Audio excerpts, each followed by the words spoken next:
Segala sesuatu boleh goyang dan boleh goncang, satu hal tidak akan berubah, kau tetap Allah. Dan kami tetaplah umat-Mu, anak-anak-Mu yang berharap padamu. Sampaikan sabdamu Roh Kudus lewat mulut hamba-Mu. Sembunyikan kami, hamba-hamba-Mu ini di balik salib-Mu yang mulia. Dalam nama Yesus, haleluya, amin. Puji Tuhan. Kita akan segera membaca Alkitab. Sebelumnya, kalau Anda belum subscribe di channel ini, segera supaya Anda bisa mengikuti terus rema-rema dari Roh Kudus ya. Tekan tombol notifikasi supaya selalu ada pemberitahuan kalau ada program berikutnya. Mari kita buka firman Tuhan sama-sama di Hakim-Hakim pasal 3 ayat 7-11. Kali ini judulnya adalah Jangan Melupakan Tuhan. Yes, do not forget God. Jangan pernah melupakan Tuhan dalam kehidupan kita. Baik suka maupun duka, kau tetap Allah. Mari kita buka bersama-sama dan baca. Hakim-Hakim 3 ayat 7, cerita tentang Otniel, hakim pertama. Orang Israel melakukan apa yang jahat di mata Tuhan.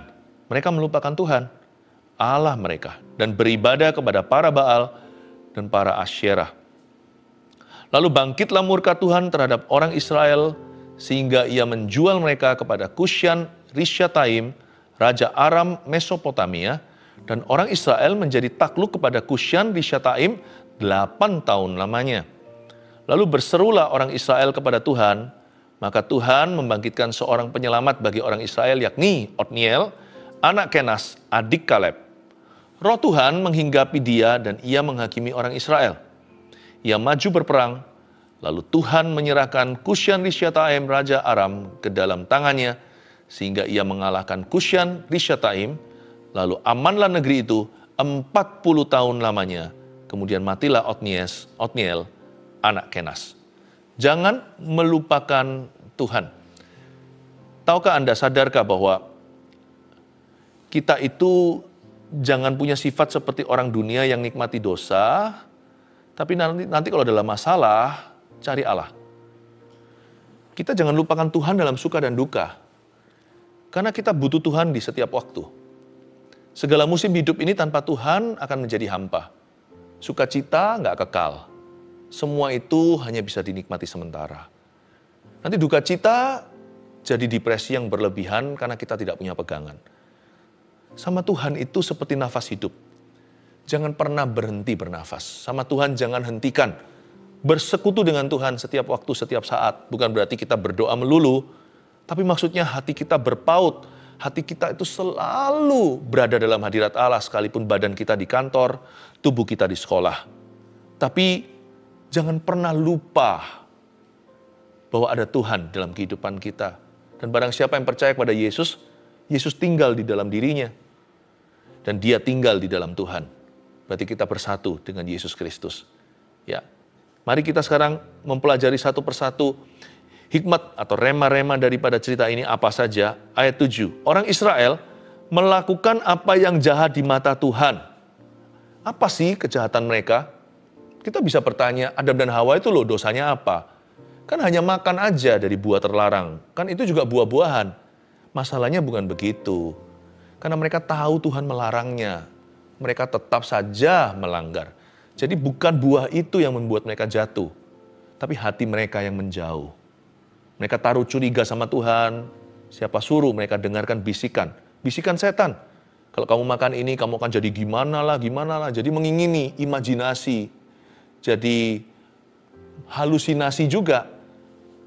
Dan karena mereka mengikuti fantasi mereka kehilangan persekutuan dengan Tuhan. Demikian pula hari itu orang Israel kejahatannya apa sih di mata Tuhan? Mereka membunuh? Atau mungkin mereka menculik? Mungkin mereka merampok. Enggak, mereka melupakan Tuhan. Jadi ketahuilah bahwa permulaan segala kejahatan itu adalah lupakan Tuhan. Kalau cinta akan uang adalah akar segala kejahatan, permulaan segala sesuatu yang jahat itu selalu dimulai dengan melupakan Tuhan dulu. Seperti Adam dan Hawa, hatinya mulai menjauh. Mulai taruh rasa percaya pada fantasinya, bukan pada firman Allah. Keinginan menjadi Tuhan. Tuhan bukan lagi menjadi Allahnya. Diam-diam sudah menceraikan Tuhan di dalam hati. Jangan pernah itu terjadi, karena erosi rohani kalau tidak terdeteksi itu bahaya sekali. Makanya penting sekali untuk kita itu di-charge lagi saat teduh Rabu Sabtu atau saat teduh pribadi setiap hari. Di situ kita berkaca dan bercermin. Apakah hati kita serong? Tuhan selidiki aku, cobalah aku, lihatlah. Apakah ada yang bengkok di dalam diriku? Luruskan aku, bawa aku jalan di dalam jalan kekekalan. Kita jangan tunggu sampai lupa Tuhan, baru ingat Tuhan. Kalau kita sudah ada tanda-tanda aja bahwa kita akan melupakannya, segera Roh Kudus setir kita kembali. Makanya itu indahnya kita itu bersekutu dengan Tuhan tiap hari. Nggak akan terjadi sampai fatal sekali. Orang Israel melakukan apa yang jahat di mata Tuhan. Mereka melupakan Tuhan. Aduh. Ya. Dan beribadah kepada para Baal dan para Asyera. Ya pastilah, kalau udah lupa Tuhan, tempat Tuhan pasti diisi dengan sesuatu. Apapun yang mengisi tempat Tuhan dalam hidupmu dan hidupku, itu namanya berhala. Berhala itu nggak tentu patung Baal atau apa. Tapi apa saja, hobi bisa, ya kan? Orang yang kita cintai, atau mungkin aktivitas, keinginan, cita-cita, semua itu adalah berkat Tuhan. Tapi kalau berkat itu menjadi Tuhan, itulah kesalahan. Mereka mulai beribadah kepada para Baal dan para Asyerah. Mereka sudah mulai meninggalkan Tuhan dalam tindakan. Dimulai dengan jauh di hati, lama-lama mulai menjauh di kaki. Orang yang mulai menceraikan Tuhan diam-diam di dalam hatinya, cepat lambat akan menunjukkan lewat perbuatannya. Maka mereka mulai menyembah beribadah kepada para Baal dan para Asyerah, itu adalah berhala beneran. Lalu bangkitlah murka Tuhan terhadap orang Israel, sehingga ia menjual mereka kepada Kusyan, Rishyataim, Raja Aram Mesopotami.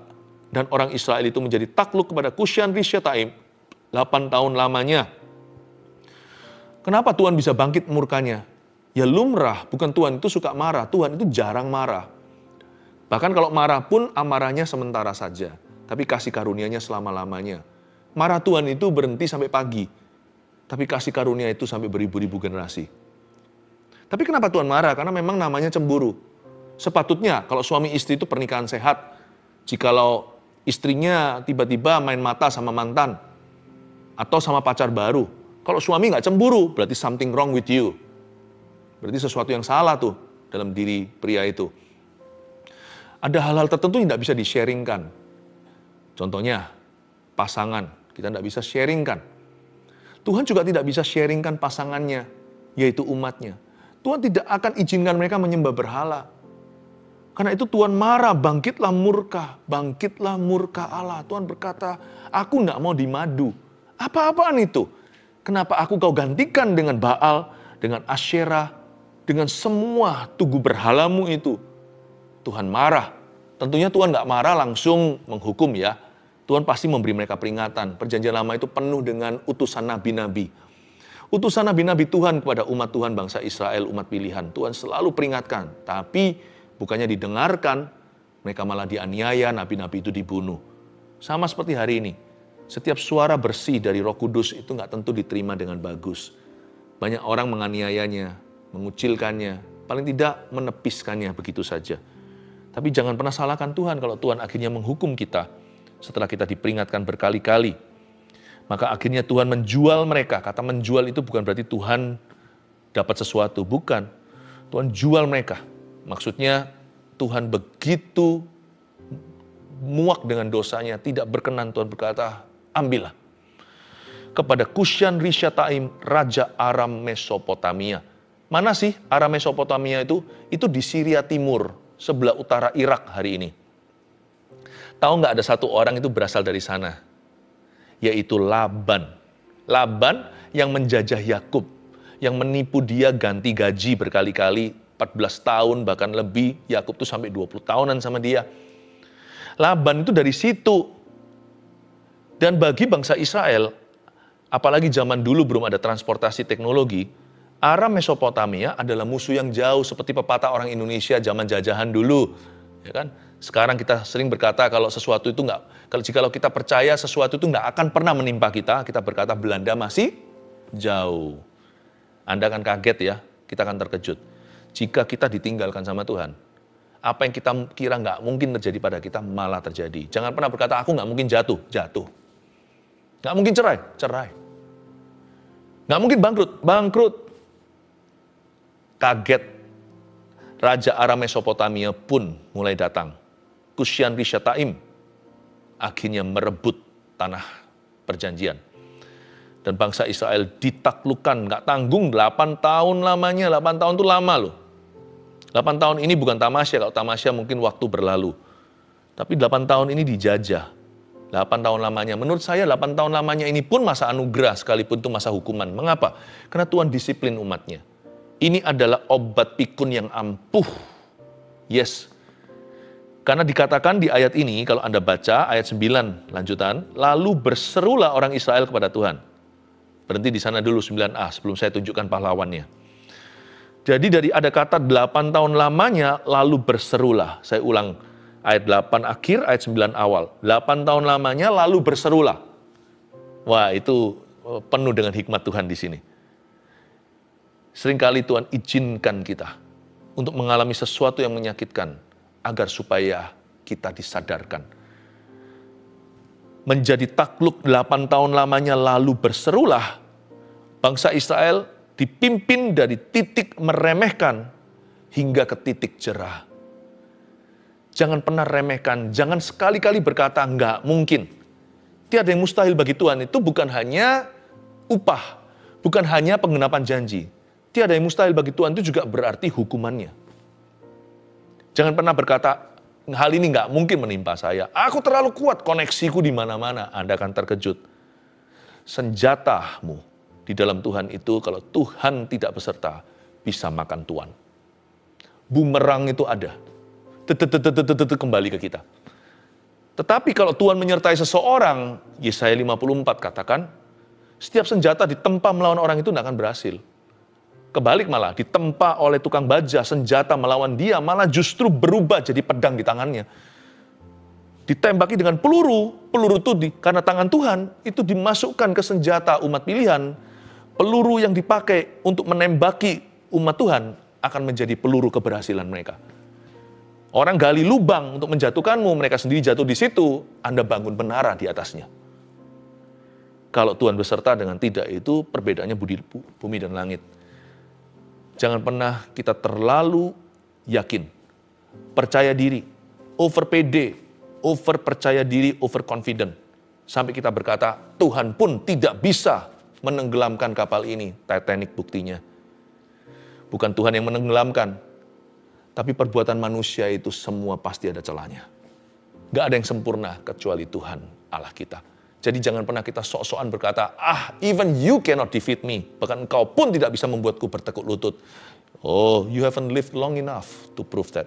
Kita belum hidup cukup lama untuk bisa membuktikan bahwa hal itu betul. Tapi kalau Tuhan menyertai kita, jangan katakan Belanda masih jauh. Katakan Tuhan, yang penting Tuhan selalu dekat. Yang penting Tuhan selalu dekat. Jikalau Tuhan di pihak kita, siapakah lawan kita? Itu yang dimaksudkan dengan setelah 8 tahun lamanya lalu berserulah. Oh, Tuhan membuat mereka masuk ke titik cerah. Dari titik remeh awalnya. Oh, Tuhan memberi mereka obat pikun yang ampuh. Sehingga mereka mengingat Tuhan lagi ketika mereka dihimpit kesakitan. Lalu berserulah orang Israel kepada Tuhan. Maka Tuhan itu baik ya, selalu maka. Tuhan itu selalu memberi kita solusinya. Maka Tuhan membangkitkan seorang penyelamat bagi orang Israel, yakni Otniel, anak Kenas, adik Kaleb. Kalau Anda baca di kitab Yosua, Kaleb meminta Hebron, lalu setelah itu nanti yang menaklukkan Hebron adalah kemenakannya. Ya, yang menaklukkan Hebron itu akhirnya jadi menantunya. Maksud saya tentunya Otniel ini orang yang sama. Dan ini adalah orang lama. Otniel ini bukan orang baru. Hakim ke-1, ini orang lama. Kalau hakim-hakim lain nanti yang terkenal misalnya Gideon dan Simpson itu orang baru kemudian hari. Tapi Otniel itu orang lama. Secara profetik bicara sama kita bahwa banyak orang-orang tua yang mau dipakai oleh Tuhan. Mereka yang sudah berusia. Mereka bukan generasi baru itu. Dan Otniel ini stok lama juga. Siapa bilang Tuhan hanya cinta jiwa baru? Tuhan juga cinta jiwa lama. Siapa bilang Tuhan hanya cari si bungsu? Si bungsu yang lari dari rumah. Tuhan juga mencari si sulung yang hilang di dalam rumah bapaknya. Di dalam Tuhan tuh nggak ada baru, nggak ada lama, nggak ada Yunani, Yahudi, tidak ada budak merdeka di dalam Kristus, yang membedakan hanyalah respon hatimu. Kalau hari ini Anda berkata, pakailah saya ya Tuhan, Tuhan akan memakaimu, stok baru atau stok lama. Orang baru jangan berkata, aku nggak bisa apa-apa, aku minder. Jangan minder, kalau Tuhan memakaimu, siapa bisa merendahkanmu?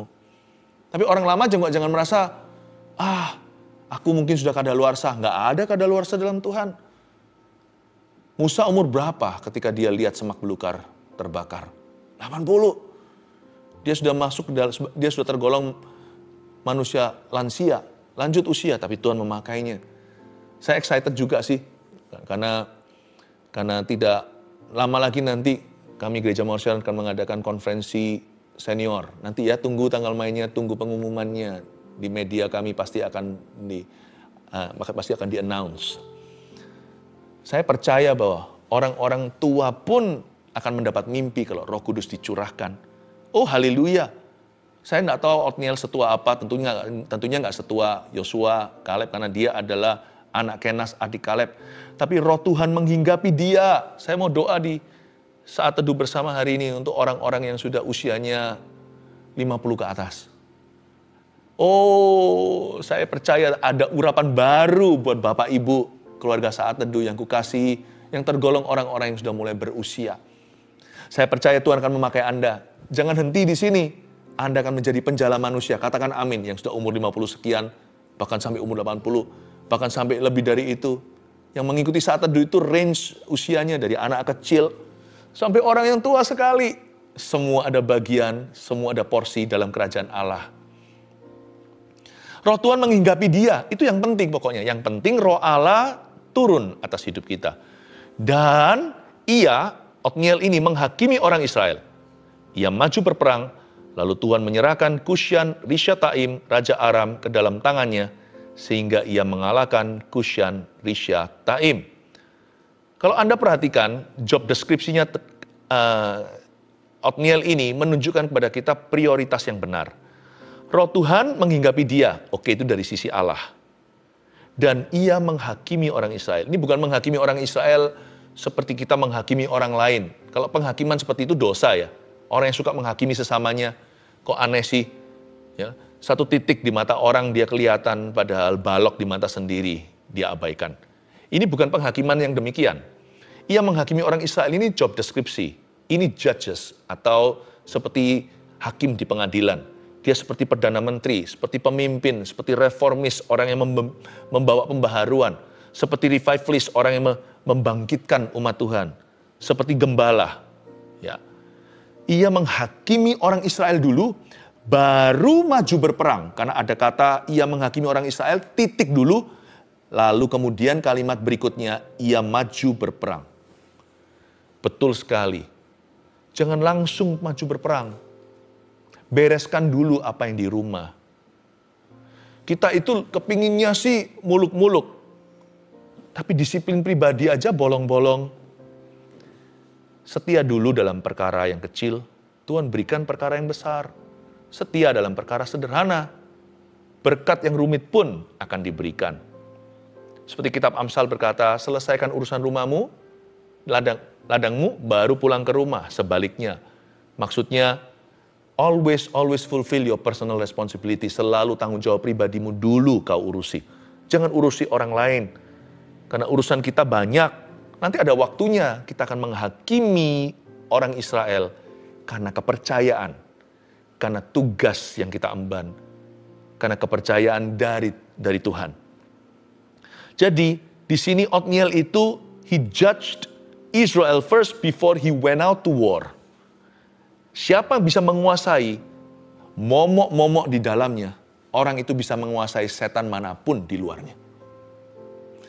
Mari kita masing-masing fokus pada personal responsibility atau duty, tanggung jawab pribadi. Dari situ kita akan bertumbuh. Dan kemudian dia maju berperang dan Tuhan memang menyertainya. Karena Otniel beres di dalam dan beres di rumah. Lalu amanlah negeri itu 40 tahun lamanya. Kemudian matilah Otniel anak Kenas. Karena manusia hanya sementara. Tuhanlah sesungguhnya pembebas kita yang kekal. Lalu amanlah negeri itu 40 tahun lamanya. Coba saya kasih sebuah perbandingan. Tadinya mereka dijajah sama Kusyan Rishathaim, Raja Aram Mesopotamia itu berapa tahun? 8. Tapi waktu mereka aman, berapa tahun Tuhan berikan? 40. Dari sini saya melihat bahwa yang namanya kasih karunia itu bukan lawan seimbangnya murka. Dari Allah yang sama, murka Tuhan hanya 8. Tetapi kasih karunia-Nya 40. 40 banding 8, 8 kali 5 itu 40. Berarti dengan kata lain, murka Tuhan itu selalu diberikan kalau memang Tuhan marah. Tuhan itu nggak melulu marah. Percayalah, seringkali kalau kita percaya Tuhan lagi marah itu kita selalu salah. Tuhan nggak sedang marah, tapi Tuhan sedang masigu, sedang berbelas kasih pada kita. Dia mau menolong kita. Tapi andai kata jikalau memang Tuhan sekali-kali dia marah sama kita pun, itu hanya 20% murka. Our punishment is always lighter than our crime. Dalam Kristus, dalam Tuhan. Yang namanya hukuman kita itu selalu lebih kecil daripada seharusnya. Daripada dosa kita. Hukuman kita itu selalu lebih ringan daripada perbuatan kita. Itu sudah pasti. Dalam hal ini 40 banding 8, itu berarti hanya 20% murka Tuhan itu dicairkan. 80% itu Tuhan peringati, ayo cepat kembali supaya aku bisa ampuni. Tapi sekali orang itu bertobat, limpahnya kasih karunia itu 500%. Ya kan? Harusnya saya punya kesalahan itu segunung. Tuhan hanya kasih saya hukuman sebukit atau sedikit. Bukan berarti supaya saya terus berdosa. Tapi Tuhan itu mencubit kita supaya kita sadar cepat bertobat. Dan sisanya kalau ada sakit-sakit yang lain yang perlu kita tanggung, itu hanyalah konsekuensi yang harus dilalui. Asal kita setia, Tuhan beserta kita bahkan dalam konsekuensinya. Konsekuensi dosa pun Tuhan akan menyertai kita kalau kita bertobat. Seperti Daud. Oh, Daud mengalami pukulan yang besar dalam kerajaan dan keluarganya. Tapi Tuhan menyertai dia hingga Salomo pun keluar dari keturunan Daud dan Batsheba. Tuhan itu bisa pulihkan kita. Tapi murka yang Tuhan berikan sekalipun heboh dan hebat, 20% saja, 40 bagi 8. Itu 5 kali ke bawah. Tetapi kalau Tuhan itu kasih kita pengampunan, pemulihan, kasih karunia-Nya itu, dosa kita itu segede itu. Tapi lebih gede, lebih besar, lebih limpah ruah kasih karunia. Di mana dosa bertambah-tambah, kasih karunia berlimpah-limpah. Bandingannya 8 banding 40. 500% kasih karunia diberikan. Hebat bukan? Itu Tuhan. Makanya jangan pernah lupa Tuhan. Ingat kasih-Nya, ingat kebaikan-Nya. Ingat kesetiaan-Nya. Jangan pernah lupa sama Tuhan. Waktu suka jangan lupa. Waktu duka jangan lupa. Ada 3 poin yang saya berikan dan sediakan sebagai review kita. Ayo kita summarize atau kita rangkumkan apa yang kita pelajari. Jangan melupakan Tuhan nomor 1.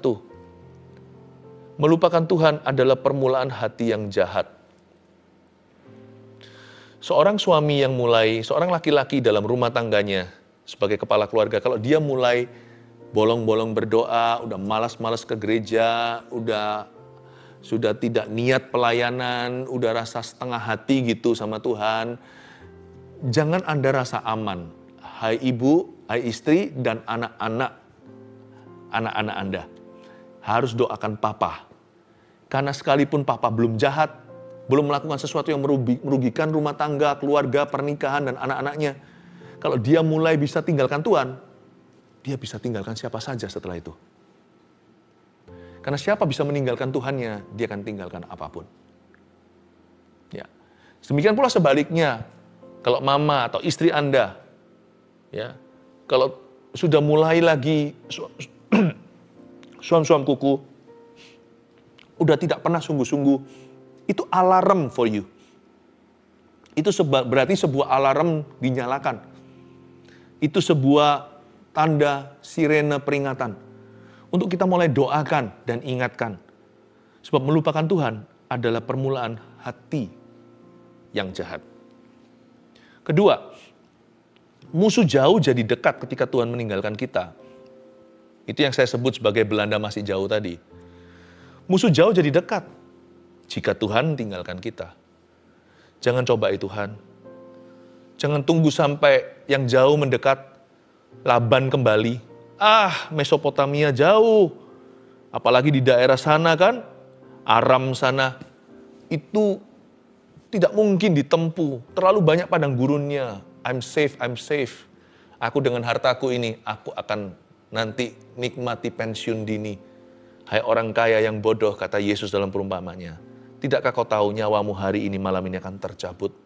Padahal healthy, sehat, dokter-dokter wahid, tidur, tidak bangun lagi pagi hari. Pagi hari bangun sudah biru. Cerita-cerita seperti itu sedih sekali, tapi kita pernah dengar di masyarakat. Bagi Tuhan tiada yang mustahil, termasuk dalam hukuman. Do not put God to the test. Jangan mencobai Tuhan.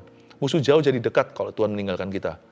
Tapi musuh dekat pun tidak bisa apa-apa kalau Tuhan beserta. Malah justru musuh orang itu akan didamaikan dengan Dia jikalau jalan orang itu berkenan kepada Allah. Haleluya, Allah kita dahsyat. Yang ketiga, kasih karunia Tuhan melimpah atas orang yang bertobat. 500% kasih karunia, hanya 20% hukuman. Betapa tidak adilnya Tuhan. Tidak adil dalam maksud baik. Tidak adil di sini dalam konteks yang benar. Makanya itu jangan dikit-dikit sama Tuhan tuh minta keadilan. Mana Tuhan keadilan untuk aku? Nggak adil. Mau adil? Oke. 500% hukumanmu, 20% pengampunan. Coba gimana kita bayarnya? Algojo akan menyiksa kita sampai lunaskan hutang piutang. Jangan pernah menuntut keadilan dari Tuhan. Lakukan saja kebenaran. Tuhan tahu bagaimana adil kok. Tuhan tidak pernah berubah. Tuhan tidak pernah turun pangkat. Tuhan kita tetap sama. Jikalau semua tergoyangkan, Dia tetap adalah Allah. Allah yang adil, Allah yang benar, Allah yang maha kasih untuk kita. Apa aja 3 poin tadi? Jangan melupakan Tuhan. 1, melupakan Tuhan adalah permulaan hati yang jahat. Hati-hati ya, dicek kolesterol rohaninya. 2, musuh jauh jadi dekat ketika Tuhan meninggalkan kita. Jangan sampai Tuhan meninggalkan kita. Katakan seperti Daud, don't take your Holy Spirit from me. Jangan ambil rohmu daripadaku. Jangan buang aku dari hadiratmu. 3, kasih karunia Tuhan melimpah atas orang yang bertobat. Saya sebut ini the 500% grace.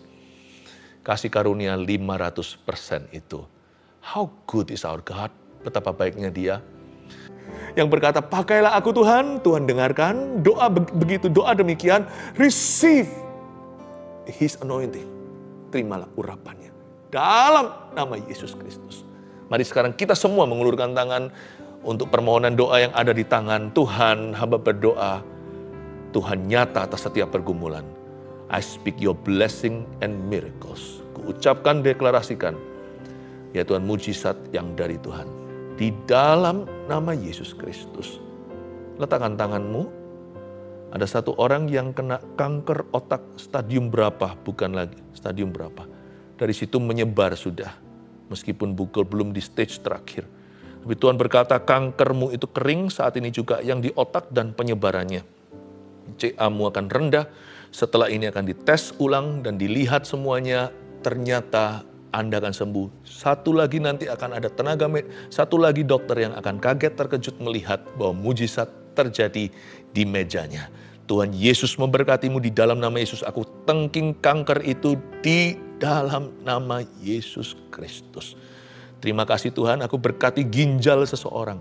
Ginjal seseorang yang sudah mulai turun fungsinya, kembali sekarang. Tiba-tiba berbalik arah, itu ginjal hidup kembali. Tuhan bangkitkan dari kuburan di dalam badan. Dalam nama Yesus, I bless your kidney.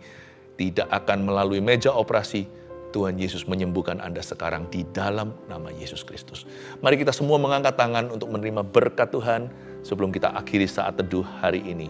Terima kasih Tuhan Yesus untuk berkat-Mu. Kami tidak akan lupa sama Tuhan. Bantu kami tidak pernah melupakan-Mu Tuhan. Engkau baik, Engkau selalu baik, Engkau ada, Engkau selalu ada. Berkat Allah Bapa, Allah Putra, Allah Roh Kudus menyertai keluarga saat teduh tercinta. Dalam nama Yesus Kristus yang percaya katakan, amin.